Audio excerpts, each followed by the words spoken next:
Well, the good news is that I have stayed home and gotten a bit of rest, and I've eaten homemade soup all day. The bad news is that I've had a cold spot on my hip for a week or two.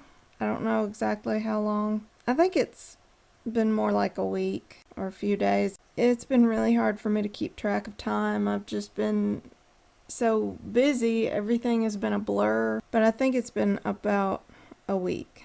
I first noticed it one morning when I was on my way to the house that my mother moved out of to help over there, and I was driving and my hip felt cold, and I thought, is there a wet spot on my pants or something? Like, I didn't think I had spilled anything. I felt, and it was dry, and I thought, is there a draft? I thought that must be what it is. But it persisted and has been there constantly, has not gone away. It feels like ice has been held against my skin. It's not to the point of being painful, but it is noticeable. It's tingly. It's like that cold, burning sensation, that frozen feeling. I thought, maybe I should look it up. Apparently, cold spots are called paresthesia, and it's caused by damaged nerve endings. And a lot of different things can cause that sort of damage, such as if I had an injury to my hip, that could have been a cause. But I didn't. I didn't have an injury.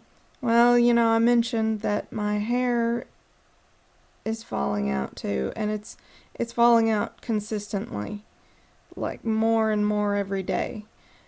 Today I brushed my hair just to get all of the loose hair out that had been falling out, and just a few minutes later, 10 minutes later, ran my fingers through and a bunch more hair came out after I had already brushed out all of the loose hair. It's just like it won't stop falling out. I'm really not happy about it. I'm really concerned about it. That coupled with the paresthesia, however you want to say it, it could possibly point to thyroid disorder, hypothyroidism more specifically, underactive thyroid. I'm not really surprised by that. My father was diagnosed with that when I was a little kid, and his sister, my aunt, has overactive thyroid, hyperthyroidism. So I knew that people in my family had it. I have actually been tested for it before. I think I was in second grade. I had a blood test for thyroid disease and anemia. The results came out normal for both of those things. Now I know that with certain testing, thyroid disorder doesn't show up, and then with other types of testing, it does show up. I realize this is a thing that happens, but at the time, the result of the testing was just accepted as it was. And 2 years later, I woke up one morning and my eyebrow was white, right here. And you may be able to see that it's white around my eye too. The pigment disappeared overnight because doctors are dumb, I guess, or my doctors were dumb. Nobody could tell me why. And it happened randomly. I think I was in the emergency room at the hospital after I was an adult. I went because I was really sick. I think it was when I had a really severe sinus infection, like a Sunday night, and I was so sick. I was in complete agony. And anyway, it was a nurse in there who pointed at my eyebrow and said, "Oh, that's a sign of a thyroid disorder." And I was like, "What?" And I may have been tested at some other point. I don't even know. I have been to a lot of doctors over the years, and I don't know, I may have been tested for it before, but I know I've never been diagnosed. I just have to wonder, though, if it's my thyroid, or rather, it's the absence of thyroid action that is causing my hair to fall out and causing this cold spot. Also, my nails are growing more slowly.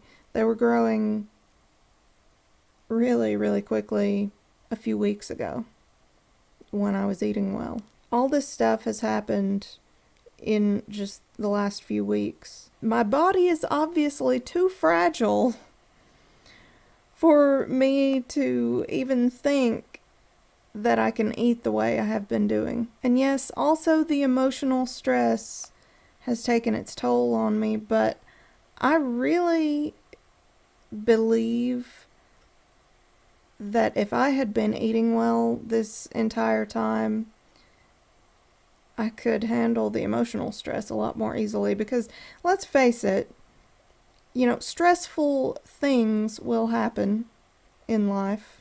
Well, I guess it's only stressful if you let yourself get stressed over it. But the types of things that people tend to get stressed over are going to happen. That much is true. That much is certain. I have to accept that I cannot eat this way. I can't eat at restaurants for the most part, because it's usually going to be junk food, especially restaurants in this area. This is the southern US, and this is a small town surrounded by lots of other small towns. We're not going to have health food restaurants. We don't. We do not. Any restaurant you go to around here, the closest thing to health food they will have is salad. But the salad is just iceberg lettuce. And it's usually got, bacon on it. I mean, you can get it without things like that, but you know what I'm saying. It's not health food. Ruby Tuesday is about the best bet, because you can go to the salad bar and there are lots of options. There are different types of greens. You're not just stuck with iceberg. You can get the baby greens and spinach and things like that. Any other place you go, forget about it.